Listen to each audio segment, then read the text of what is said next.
Yeah. All right. This is the Happy House Hunters. This is our first Tuesday of the month meetup. We meet every first Tuesday and we go through all of the ways to invest and fix and flip and fill real estate. So we talk about the 6 F's of real estate. So we talk about finding it, then funding it, fixing it, then flipping it, filling it, and finally, what is your freedom number? And tonight's topic is fixing. So I'm going to turn it over to Derek. Hi, everybody. Can everyone see me okay and all that? Yep, we can. Okay. All right. Now I'm going to try to share, but can you remind me how to do that, Kathy? You should, at the bottom of your screen, you should have a share screen button. Mine's at the top because I'm on a tablet, but if you're on a computer, it should be across the bottom. It's a green button. I see it now. Okay. And then what that does is it shares your screen, and it might take you a minute to click over to whatever screen you want to show us. Yep. All right. I'm trying.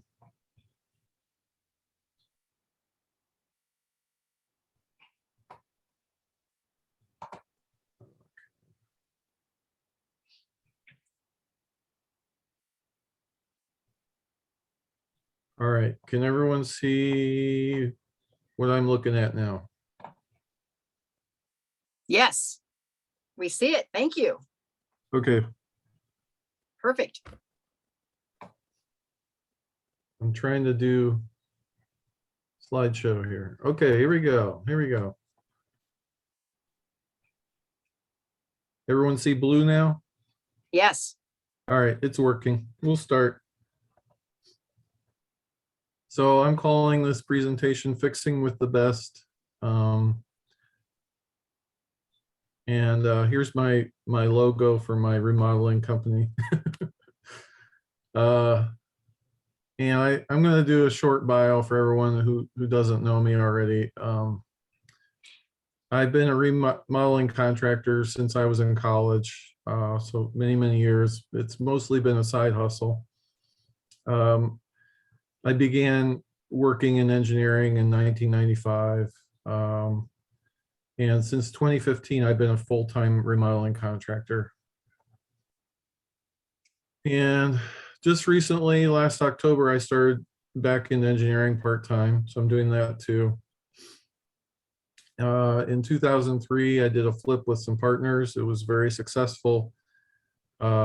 But then one of the partners started traveling all over the world and we never did anything after that. I have been a private money lender on 8 flips between 2015 and 2018. And have been a contractor on several projects. And I don't even know how many properties I've touched. It's over 100, so pretty experienced with this stuff. And I am just starting on a flip with the same partners I worked on a flip in 2003. I would like to own long and short-term rentals in the near future. And I've been involved with Happy House Hunters since, I believe, 2017. And here's my contact info if anyone needs it. I'm going to share a PDF of this presentation afterwards so you guys can refer to it. All right, let's get started. Anyone have any questions, just maybe hold off till the end, we can talk, or if you have something that's to share, let me know too, or let Kathy know. What I'm going to do is talk about how some pointers for fixing flips and rental properties. And I think one of the most important things is your team to begin with.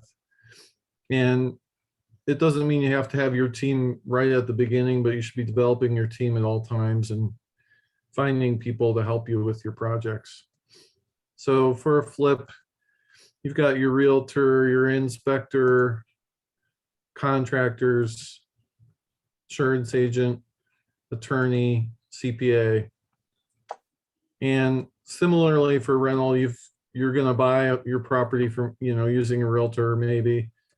You've got a property manager or yourself, inspector, contractors, and handyman. And those are two different things. I hope you know that. Insurance agent, attorney, CPA. Next,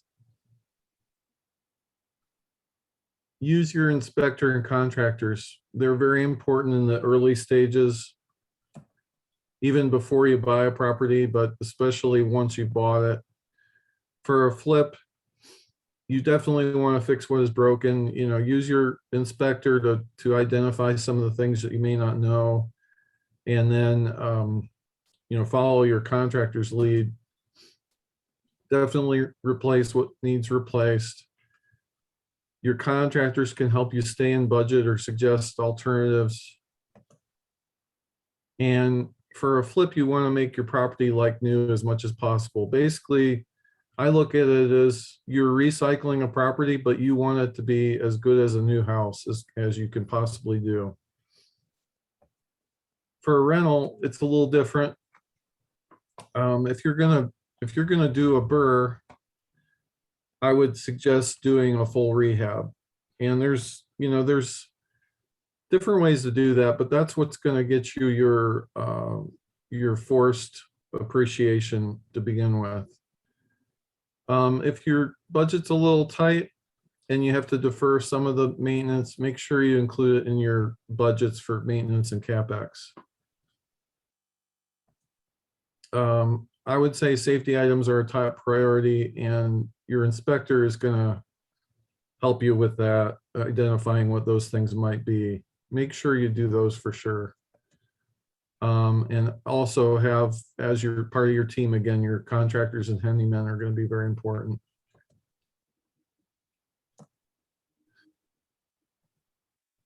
Next, keep your ROI in mind when you're making decisions about what to do. So for a flip, you know, as an example, will an additional bath really justify, you know, are you really going to get money out of it? Same thing with a bedroom or adding on a wing to the house.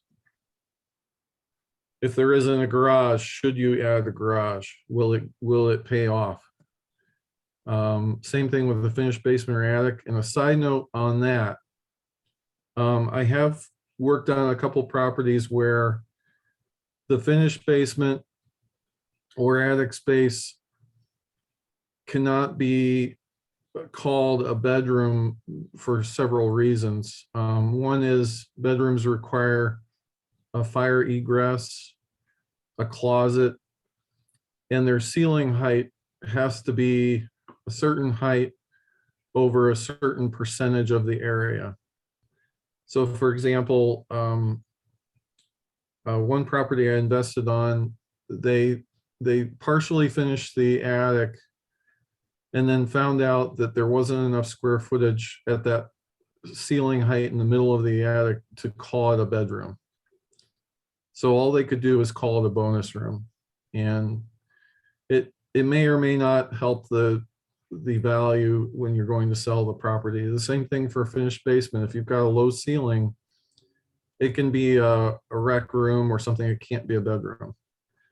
So that's something to keep in mind. Another property, everything was fine in the attic as far as ceiling height and space, but the stairway was too narrow. And so they couldn't call it a bedroom just because of that. So that depends on municipality, of course, but that was in Columbus. I put etc. So there's a lot of examples you can probably think of, but you want to look at the ROI. And I'll talk a little bit more about that in a little bit. For a rental, it's similar. You know, will that additional bed or bath bring you more rent? And a lot of times it does. It just depends on the area. Other amenity costs, such as, you know, like, will a dishwasher really bring you in more rent, for example? Some that probably will are, you know, supplying a coin-operated laundry, storage that they'll have to pay extra for. Same with a paid garage. sub-metered water. Those are some examples of where you might actually improve your net operating income.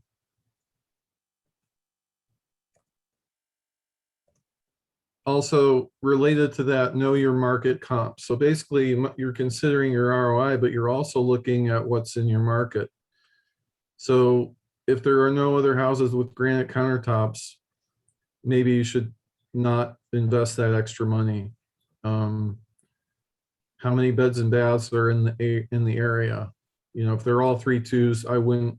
You could probably get away with doing a 4.2 and get a little extra money. Finished basement's another one. The garage and size of garage. So with some of the older properties where it's a detached garage and you're the only house without a garage, you definitely need to make that investment. Fenced in yard. Fences are pretty expensive, and but if everyone in the neighborhood has a fenced in yard, it's an amenity, then you probably should do that. Same with a deck or a porch. Flooring and other finishes as well. Finishing touches, I should say, and other amenities. For a flip, I'm sorry, for a rental.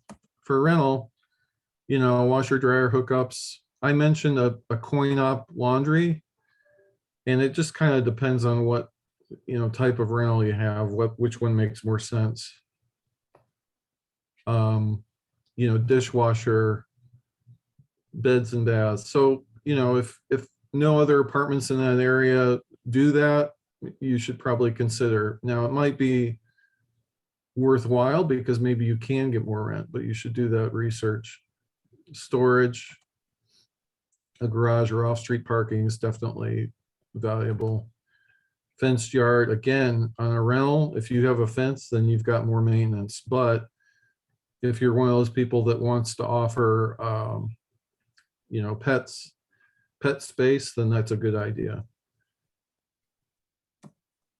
The same with a deck. A deck is a great feature, but it's expensive to install one. If there's already one there, that's great. And security, depending on the neighborhood or, you know, that kind of thing. Other amenities. So you can think of other amenities, I'm sure. And then I would just add a few special features that no one has if they don't cost very much, and take it above the competition so you can get a little bit more rent and attract people. And then this is a kind of just my take on it. Finish your property for the end user, not yourself. So as an example, I like green paint, but the thing right now is gray. So don't go with green if gray is the thing. The buyer will eventually repaint, change window treatments, plumbing, electrical fixtures, appliances, even flooring. I just see that all the time. You go to a lot of trouble to prepare a house, and then the new owners move in and they hate the appliances. You know, you just never know what they're going to like. I wouldn't add anything that's, you know, like I like ponds, and I have 3 big aquariums. Don't have a built-in aquarium in your flip. Don't have a pond. Don't have a waterfall. That's just a waste of money. They're going to tear it out if they don't want it. You know, just do the basics because people come in and change it anyway. I also like to keep materials that are in good shape. You know, you can save a lot of money by painting your cabinets or you know, getting new surfaces, fixing doors that are solid core doors. Hardwood floors are really expensive to install. If they're in decent shape, you can have them sanded and refinished and they'll look great. Now, what's funny is a lot of people don't like hardwood floors, so they're going to cover them with carpet or even laminate flooring. I've seen this happen a lot, but at least those hardwood floors are still there, and it is going to sell the place. New materials should match the quality of surrounding homes in the area. So if everyone else has, nice tile in their entryway and their kitchen, you probably ought to do the same thing. If you put a cheaper flooring in there, you're not going to get as much as some of the comps in the area. For a rental, it's similar, I think, only you're kind of doing it for a different market. You want to make it comfortable, safe, convenient, and simple. If anyone's lived in a rental, then you understand that. Provide the essentials so someone can move in and not worry about it. I call it high value. It's basically high quality materials, but at a lower cost, so that you have less maintenance and it lasts longer. Lastly, I suggest standardizing. If you're doing a lot of flips or you have a lot of rental properties, you're going to save a lot of time and money by sticking to the same things or sticking to the things that work. And as you do it more and more, you'll have a list of sources. So your contractors, once you find a good one, stick with them. All of your materials, appliances, and colors, etc.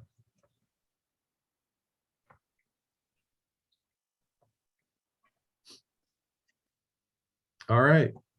Well, I have a question right off the top. Sure. I have a couple of girlfriends that do this. As soon as they buy a house, they want to start moving walls. And whether it's a flip or a rental, they just feel that they just can't stand it if it's not an open concept, which is of course what everybody wants. But sometimes I tend to think that they've spent too much money doing something like that they're going to get out of it, especially as a rental. But sometimes even as a flip, I just wonder, how can you do those numbers on the front end to make a decision on how much you actually want to put into your finishes? Yeah, well, it seems like all the flips I've worked on, we open up one wall. And it's usually something between the kitchen and the dining room, or the dining room and the living room, that kind of thing. It's a thing to do. And I do think it sells. It really makes the space look bigger, and it lets light in from both ends of the house usually. So whether it be, are you still there? I'm still here, sorry. Yeah, whether it be a really old house or maybe something from the 70s or 80s that still has a wall, between the kitchen and other space, I think it's a good idea. It really doesn't cost that much. I know that the TV shows about that, they exaggerate the cost, I think, because they just don't want people trying it on their own when it's a load-bearing wall. But I think it's a great idea. Now, if you can reorganize and make, for example, make an extra bedroom by reorganizing the walls, or make 2 tiny bedrooms into a bigger one, and it makes it more marketable, again, I think it's not that expensive. You're basically just either removing a wall and patching, or you may be putting a header in if it's load bearing. So I think the best way to handle it is ask your contractor how much it costs, and then ask your realtor, what do the other comps look like? Do they have this opened up or not? Because if you're going to do the floors anyway, Yeah. Right, and that's another problem. So like, the house I did in Upper Arlington a couple of years ago, we opened up that wall. It was a 1953, I think, construction, ranch style. So we opened up that wall between the kitchen and living room, and it really made it pop. But we had to replace the foyer. We actually opened up 2 walls. So imagine like 3 rooms, and we made it all into one. So we had the foyer, the kitchen, the living room all open to each other, and only the living room had hardwood. So the kitchen and foyer got laminate, and then I took the laminate to Sherwin-Williams, and a piece of oak and said, can you match this gray color so I can stain this oak? Then I made custom transitions from the oak floor to the laminate floor out of oak, but they looked like the laminate color. And I was just over there a couple weeks ago because I'm doing some more work for the same people.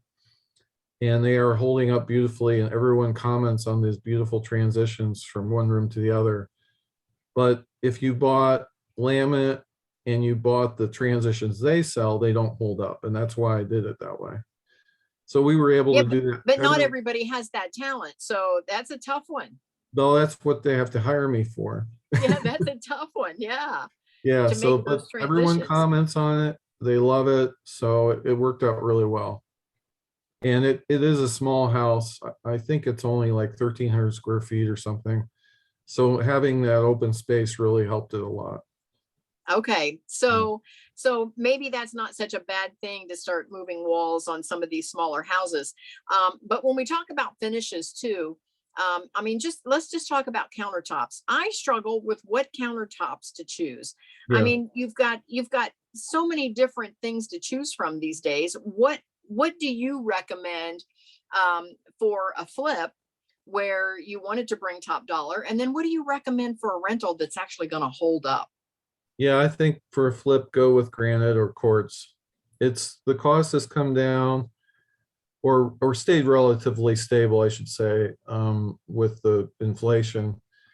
And there's a lot of competition. You can find a lot of suppliers for that. I've had really good luck, finding competitive costs for that. And I think it just pops and people want it. So I would in a heartbeat, in any flip, I would put granite or quartz in. If you're, I think if you're doing a flip in a really, let's say low cost area, or your price point is really low, it's hard to make money in that type of area unless you're buying the house for absolutely nothing. So you might want to reevaluate. However, I don't like laminate countertops. They have some nice ones. I think they call them high resolution finish. It's a little more expensive than standard, but I hate installing them. I never like them. They don't seem to hold up very well. And I would argue that if you're in a C or better class rental, that you might want quartz anyway. So now, what kind of a price difference with that? I mean, if you're getting quartz, because quartz is not something that every one of your contractors maybe works with. So whereas almost all of your contractors could do the laminate. No one should try to do quartz or granite without having the right equipment. You want to hire a separate contractor. It is very durable. It's especially, if you can get a remnant, it's even cheaper. But I would say the average price is probably about 75 a square foot for quartz or granite. And I've gotten it as low as 55 if it's a remnant. Now, your high resolution is about hold on a minute. I just did some, hold on, let me do a calculation here. Okay. You kind of disappeared in the light. You look a little ghosty. I know, I need to be able to use my solar calculator. That's why. Yeah. I get it. It's much cheaper for the material and the labor. It's probably only about $20 or $25 a square foot for laminate. So it looks nice for a minute, but you're right. It doesn't hold up, especially with the renters. They'll put a hot pan up there and it'll bubble, or they'll. Yeah, and I think I know the high res is a little more resistant to heat, but you still can't stick something on it. And if you have a complex kitchen and you've got all the joints and the end caps, and this stuff chips really easily when you're working with it. I just hate working with it. I would rather hire someone else to do it. And I don't know. But if you've got a rental that you're worried about them messing up the quartz or granite, it's hard to do, really. I mean, unless you're hitting it with a hammer. Right. And okay, so the cost difference. So yeah, quartz and granite's 3 times as much, but what does that equate to in dollars?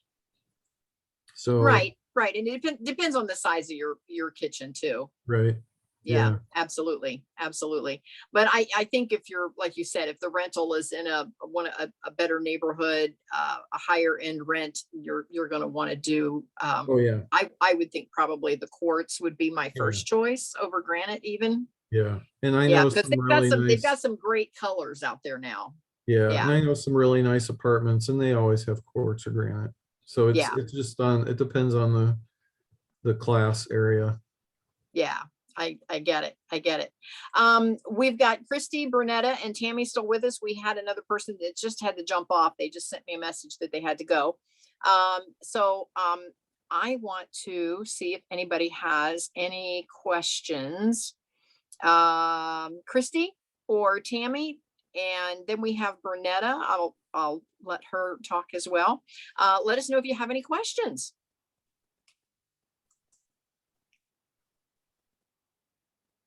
And while we have Christi on the line, Christi, say hello to everyone and share with us. She is my my co-mod for this particular group. I made Derek the co-host today in case I got bumped off. We wouldn't lose his presentation. But Christi, tell us a little bit on where you're located and what it is that you do. Well, hello, everyone. And well, I'm actually located in Mount Vernon, Ohio. And I work with a couple of real estate investors. I'm on their acquisition side, and I go out and look at all the properties and decide on which ones we buy and which ones we don't. So I'm in houses every day looking at all their finishes, and I would like to eventually have several rentals of my own. And I would like to do my first flip by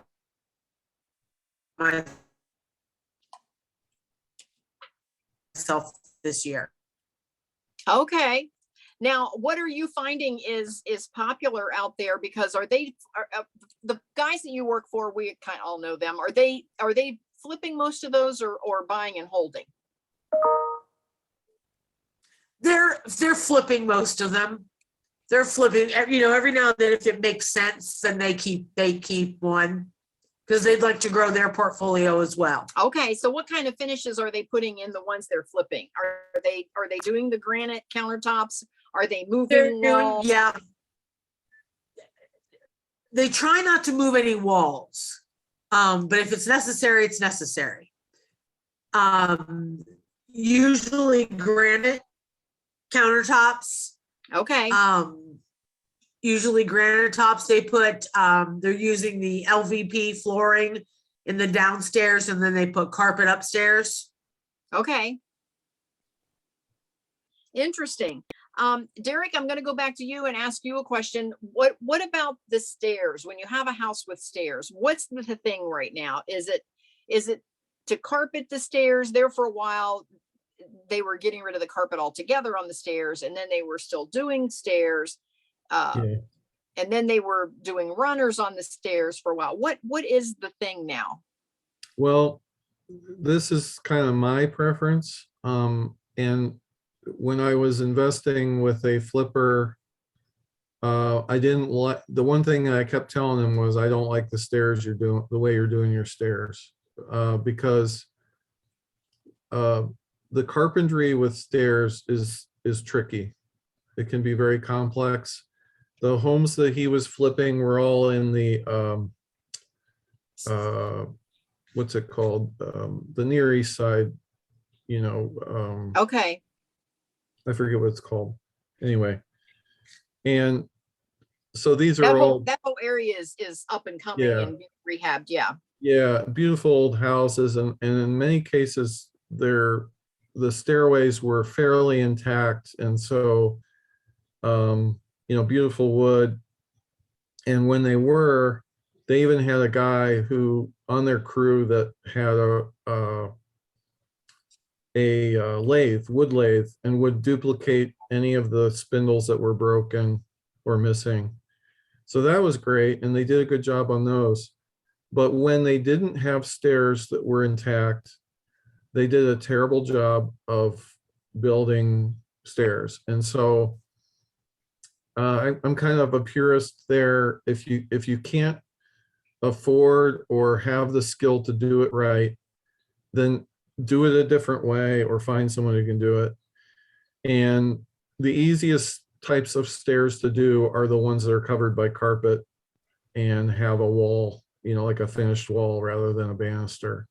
That's so easy to do. And it doesn't matter what's under the carpet. It can be just regular 2x10s. It doesn't have to be anything special. If it's going to be exposed wood, then you do it right. And they were using poplar, which doesn't stain well. And, it just looked terrible. So I think, first off, I don't know if I'm answering your question very well here, but you do what makes sense. And I think that's where you have to look at your ROI, because if you want to build a really nice wood stairway, it's going to cost a lot. It's like, your replacement cost for a house now is much higher than buying a house and flipping it, and doing the rehab. So if the stairs are toast, go with a modern stairway and put carpet on it. That's my take on it. Okay. So you kind of have to see what you start with before you make a decision on what's best. But if you've got a beautiful old house and they're intact, but let's say the treads are kind of worn, then you could put a nice runner up the stairway and you still have the wood showing on the edges, but the runner covers the bad part of the stairway, as an example. It's not hard to replace 1 or 2 spindles, but if you're replacing the entire banister, that can be pretty expensive. So that's my take. I think you just kind of have to evaluate it. I'm actually doing a stairway railing replacement here soon, and we've got 3 different ways to go here, and the prices are going to be a lot different. So I'm basically going to quote 3 different scenarios based on cost for them, so they can decide what they want. Now, again, if somebody is updating a house or rehabbing a house and they're going to live in it, it's going to be owner occupied, then, you don't mind spending more because it's going to be your home and you're going to be there and it's long term, and you don't mind putting, better quality stuff in there because you're going to, of course, keep it for a while. It's when you're going to flip it or when you're going to hold it to rent, I think you have to just really decide, what, like Derek said earlier, whether you're going to get the money out of it at the other end. So, Tammy, well, I was going to say about Christi saying about the flooring too. Most people like carpeting in their bedrooms, and so that's, and in a lot of older houses, when you go upstairs, the flooring might not be quite as nice as the first floor. A lot of times they put a little more money into the parlors and that kind of thing.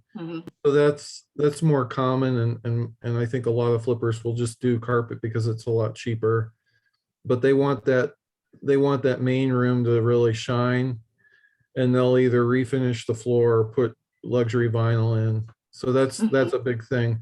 Now, I don't recommend putting luxury vinyl on a stairway. It's just too hard to do. The little transition thing doesn't work very well. I just can't stand that. And it gets too much wear and tear, I think. Yeah, I've seen people try to do that, and it's not a good idea. So yeah. Tammy, how about you? When you have quite a few buy and holds, what kind of finishes do you usually choose, and how do you determine what price point you want to do on the rehab portion? Hey, Kathy, it's David. I'm here in town too. Hi, David. Tammy and David both. Yes, hi. Well, that's a wonderful question. We really haven't had an opportunity to figure that one out. only house that we purchased that didn't come with tenants was straight off the flipper. So the finishes had already been chosen. We put Okay. a roof and windows in it, but you know, that's not getting to your question. And then the one little efficiency apartment that we did fully remodel was as much a hobby project for me as it was a business move. So we didn't really spend a lot of time analyzing finishes and you know, return on investment for them. Plus, it was such a small property that, you know, Right. it wasn't too expensive to do a 300 square foot apartment. Right, that's what I Right. was gonna say. It's when you have a scale like that, it's probably not, you know, you're wasting your time doing an ROI. Just do what you want to do. Agreed. Well, it turned out adorable. I love how it looks. It really turned out. So I can tell that there was a huge difference, and you did move some walls and build some stairs, and you kind of did all in that one. But it was such a small place. It was such a tiny house but it did turn out wonderful, though. Good for you. Thank you very much. Yes.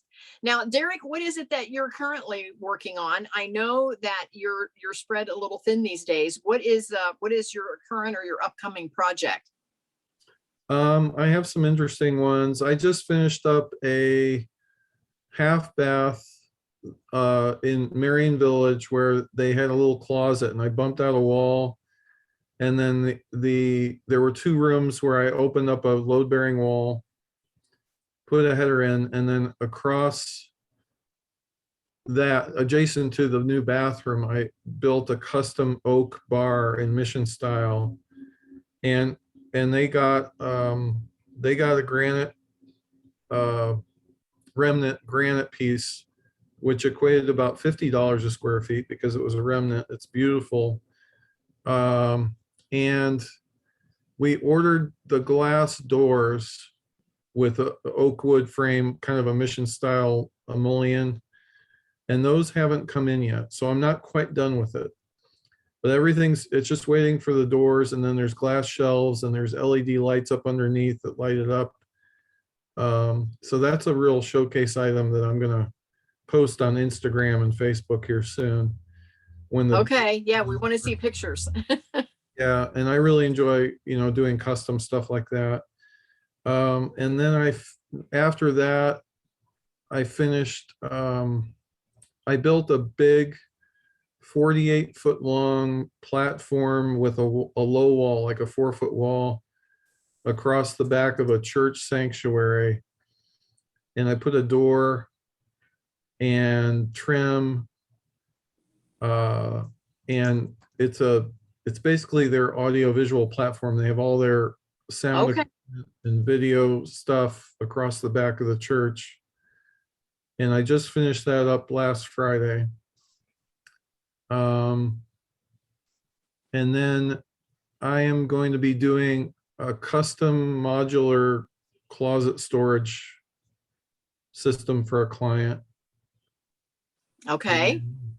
So I'm right now working on the design for that. And then I'm making some custom working shutters for a really cool house in Groveport. And also like I don't know what to call it, kind of a gingerbread thing for one of the, what do you call it? Gables. So it's like a decorative gable that I'm building for them. Okay. So, and then the flip property. So we're moving on that slowly. Okay. So you've got some things in the pipeline, it sounds like. Yeah, but I've been super Now- busy with the engineering stuff recently. So that's, And I did see on your, I think it's on your Facebook page. I didn't go over to your Instagram. It's under the Homeshaper, and there are some pictures there if folks want to see some of your work. You do have quite a series of pictures. And yeah, it's no, called I haven't Homeshaper. updated. haven't updated very often on there, and I'm gonna switch over to Instagram just because it's easier to do.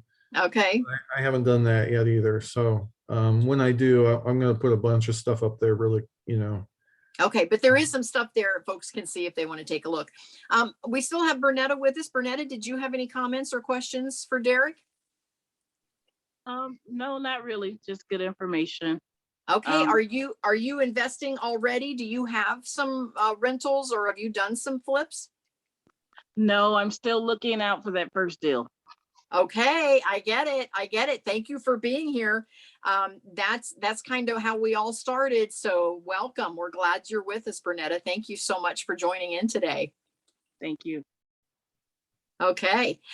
Derek, tell folks how they can get in touch with you, because even though you have some things in the pipeline, I know you need to keep the pipeline coming. So what's a good way for folks to connect with you?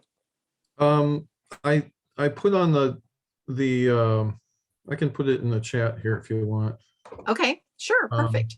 Perfect. but I have to put my reading glasses on to do this. No, I get it. I get it.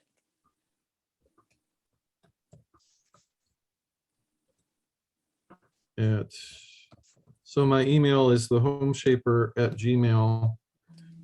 And then there's the homeshaper at Facebook. And I'm not sure if that'll get you there or not, but you can always look me up on it. Yeah. Yeah. Just remember the home shaper. Yeah. Remember And when the, I record, I'm recording this. So when I put this into the Kathy Bender International Academy, when I put it the actual video, I'll put your contact information right in the contents of the description of the video. So I'll have it there as well, so folks can find you. yep. So Well, there it perfect. is in the chat. And just so folks know, Derek's done quite a bit of work for me off and on, everything from, rehabbing in between tenants to working on some of my historical properties when I've had some grant money come in. When you have grant money coming in and the big boys are going to come and inspect, I always call Derek because I know it's going to turn out the way it's supposed to, and I don't have to worry about not getting the grant money, because when you get grant money, most of the time, it's not always the case, but most of the time you have to pay for the services up front, then they inspect it, and then you get the grant money to offset what you've spent. So you do kind of have to pay for it up front. So if for some reason the inspection didn't go well and they decide that you're not going to get the grant money, then, and if you were kind of counting on it, now you're kind of hanging out there with your own money, paying for some of this work that maybe you thought you were going to get a grant for. So whenever I have grant money, I always give Derek a call. So, and thank you, Derek. You've done some beautiful work on my historical buildings. So thank you for that. That was fun. Any other questions from anyone? I was going to add one more thing too. Sure. When I do rehabs for other investors, a lot of times they're really relying on me to help them decide how to do things.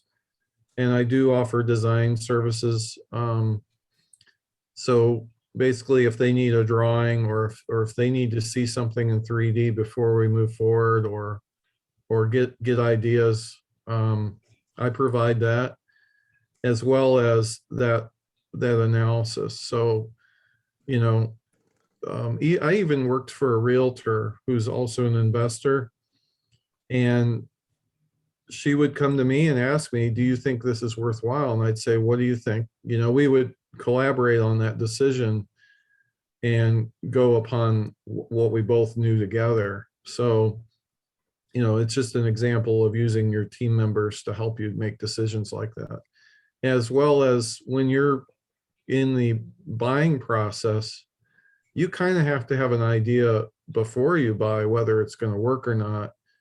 And if you're moving walls around or you have a foundation issue or something like that, it can seem scary, but a lot of times it's not as bad as you think it is in terms of cost. And you can also use it in your negotiation. So use your contractor definitely, and those other resources. Now, if folks actually use you as the contractor, then do you subcontract out some of that stuff like the countertops and maybe if it is a foundation issue that needs some additional attention? If it's something that's kind of outside your wheelhouse, do you bring in other folks? Yeah, I actually recommend that because basically I'm not going to be able to do a floor or drywall or paint as economically as someone who does it every day and that's all they do. So I'll give them a quote for flooring by me.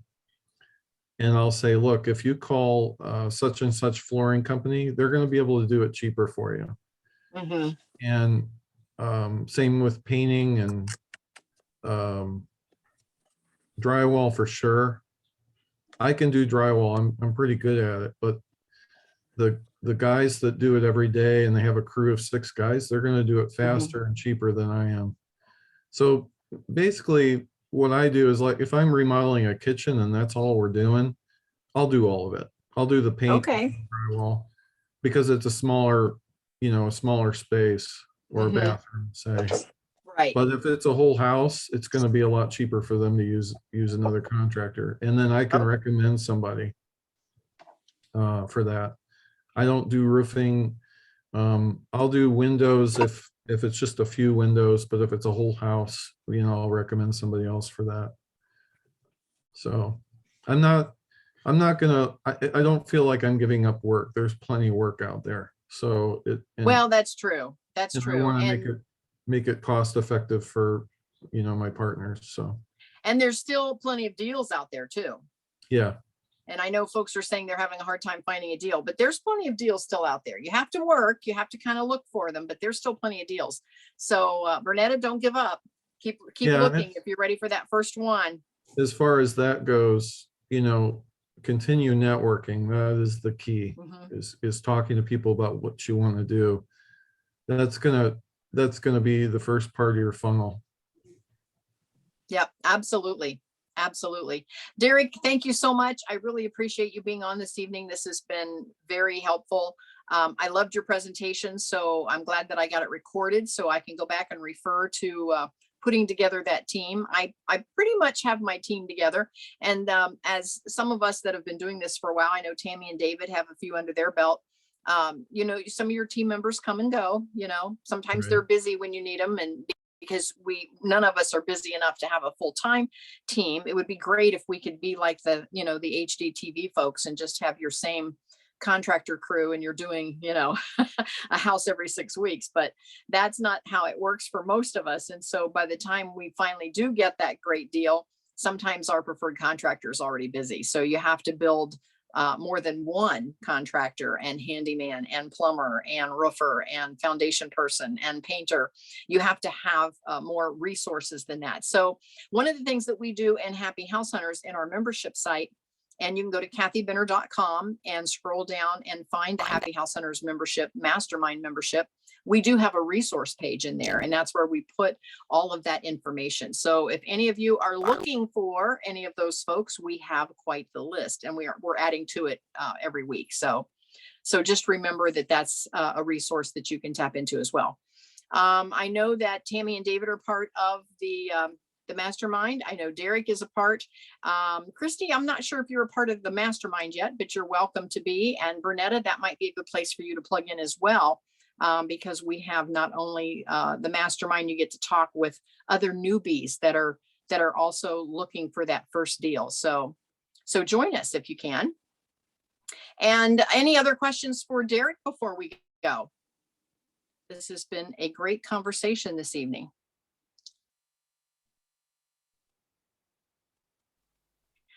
All right, with that, I think we are going to end. Derek, thank you so much. Say something so your picture shows up again. You kind of go away when you're not, at least on my screen, you kind of disappear unless you're okay. talking. I'm still here.